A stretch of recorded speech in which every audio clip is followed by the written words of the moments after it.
Hello friends, welcome to Thiraikalam. இந்த வீடியோவில் பரபரப்பாக போயிட்டுருக்க கார்த்திகை தீபம் சீரியலோட சூப்பர் ப்ரோமோன்னு வந்திருக்கு. அதை பற்றி தான் பார்க்க போகிறோம். அதுக்கு முன்னாடி நம்ம சேனலை கொஞ்சம் சப்ஸ்கிரைப் பண்ணி சப்போர்ட் பண்ணுங்கள். அதாவது பார்த்திங்கன்னா, கார்த்திகையும் ரேவதியும் பஞ்சாயத்தில் நிற்க வச்சு என் பொண்ணை ஏற்கனவே பிரிஞ்சு போகிறேன்னு சொல்லிட்டு திருப்பி என் பொண்ணை மயக்கி கூட்டிகிட்டு வந்துட்டான்னு சொல்லிட்டு கார்த்திக் மேலே பிராது கொடுத்துருக்காங்க சாமுண்டீஸ்வரி. ஆனால் கார்த்திக் இதெல்லாம் தப்பு, நீங்கள் உங்கள் பொண்ணு இப்போ சந்தோஷமாக வாழணுன்னு தான் என் கூட வந்திருக்காங்கிற மாதிரி சொல்கிறாங்க. ஆனால் என் பொண்ணை ஏமாற்றி கூட்டிகிட்டு வந்துட்டான் அப்படின்னு சொல்லிட்டு ஊர் மக்கள் முன்னாடி சொல்லியிருக்காங்க.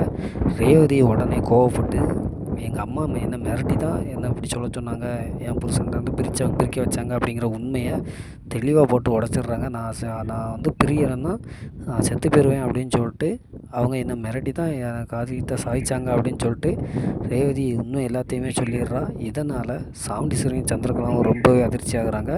அடுத்து அதுக்கு மேலே ஒரு அதிர்ச்சி கொடுக்குற மாதிரி கார்த்திக் ஒரு விஷயம் செய்கிறாரு. என்னன்னு பார்த்தீங்கன்னா, நீங்கள் தாலி கட்டாததுனால தானே பிரிச்சுக்கிட்டு இருக்கீங்க அப்படின்னு சொல்லிட்டு ரேவதி காலத்தில் தாலி கட்டுறதுக்கு பையில் இருந்த தாலி எடுத்துக்கிறாரு. நான் எங்கள் தாலியை கலத்துனதுனால தான் என்ன பிரிக்கிறீங்க அப்படின்னு சொல்லிட்டு திரும்பவும் ரேவதி காலத்தில் தாலி கட்டுறேன் அப்படின்னு சொல்லிட்டு ஊர் மக்கள் முன்னாடி தாலியை கட்டி பொண்டாட்டியாகவே கூப்பிட்டு போயிடுறாரு. இனிமேல் சாமுண்டீஸ்வரி என்ன செய்ய போகிறாங்கன்னு பார்ப்போம்.